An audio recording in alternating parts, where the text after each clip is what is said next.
பல எதிர்பாராத ஷாக்கெல்லாம் மாற்றி மாற்றி நடந்துகிட்டு இருக்கும் பொழுது இப்போ வந்து பார்த்தீங்க அப்படின்னா வந்து மகாநதியோடைய ப்ரோமோவில் யமுனா ஐஏஎஸ் படிக்க போகிறாங்க அப்படின்னு ஆரம்பிச்சிருக்காங்க. அதனால் வந்து அவங்களுடைய காதில் இந்த கம்மலை கலட்டி கொடுத்து ஒரு பெரிய தியாகத்தை பண்ணி போய் கிளாஸ் சேர்ந்து படிக்க போகிறாங்களாம். சரிம்மா படிமா, நீ படிமா, பார்க்குறமா நான் அப்படிங்கிற மாதிரி தான் இருக்குது நமக்கு.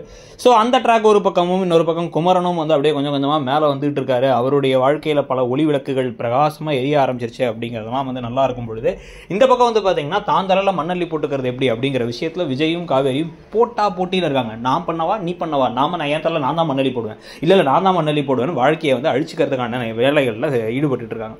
அதுக்கு இப்போ ராகினி மாதிரி ஆட்கள்லாம் லைட்டாக தூவம் போட்டாலும் ராகினி சொல்கிறத காவேரி நம்புறாங்கிறதே நமக்கு எரிச்சலாக இருக்குது.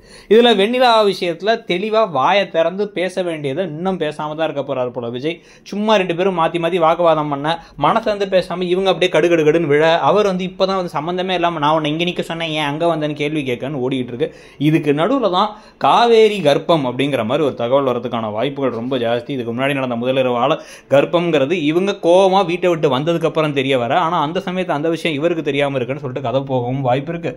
இன்னொரு பக்கம் இந்த விஷயத்தை இவருக்கு தெரிய விடாம ராகினி மாதிரி ஆட்கள் வந்து தடுத்து நிறுத்தி வெண்ணிலாவையும் விஜயும் சேர்த்து வைக்கிறதுக்கான வேலைகளில் ஈடுபட்டு காவேரி கான்ட்ராக்ட் முடிச்சதுக்கு அப்புறம் அவங்களுக்கு வந்து எந்த ஒரு விருப்பமும் இல்லை அப்படிங்கிற மாதிரி ஒரு டிராமாவை கிரியேட் பண்ண வாய்ப்பு இருக்கு. எல்லாத்தையும் நம்புற மாதிரி தானே இந்த ரெண்டு பேருக்குமே இப்பெல்லாம் சுத்திட்டு இருக்காங்க. ஸோ அதுல என்ன நடக்க போகுது அப்படிங்கிறது ஒன்று. ஆனால் அப்படியெல்லாம் நடக்காம சீக்கிரமாக இதெல்லாம் சரியாகணும் அப்படின்னா வாயை திறந்து பேசணும். ஒன்றுமே இல்லை, ஒரு 5 நிமிஷத்துக்கு பேசுறது தான் விஷயமே இருக்குது. வெண்ணிலா நான் வந்து முன்னாடி காதலிச்ச பொண்ணு, அவளுக்கு இப்போ ஒரு விஷயம் வந்து முடியலங்கிறனால நான் கூட வந்து பார்த்துக்கிறேனே தவிர எனக்கு அதுக்கு மேலே எந்த ஒரு எண்ணமும் இல்லை, ஒன்றை தான் நான் காதலிக்கிறேன்னு விஜய் சொன்னால் போதும். இவங்க அதை கேட்டாலும் பரவாயில்ல. நீங்கள் நினைக்கிறீங்க காவேரி கர்ப்ப ட்ராக்கை பற்றி உங்கள் கருத்து என்னங்கிறது சொல்லுங்கள். அப்படியே பொங்கலுக்கான சூப்பரான ட்ரெஸ்ஸஸ் ரொம்ப கம்மியான விலையில் நல்ல ஆஃபரில் மிந்த்ரா அண்ட் ஃப்ளிப்கார்ட்டில் இருக்குது. அதனுடைய லிங்க்ஸ் எல்லாம் கீழே ப்ராடக்ட்ஸ்னு சொல்லியிருக்கோம். அதை வந்து கிளிக் பண்ணி பாருங்கள். அப்படியே வந்து உங்களுக்கு பிடிச்சிருந்தாலும் பர்ச்சேஸ் பண்ணிக்கோங்க. தேங்க்யூ.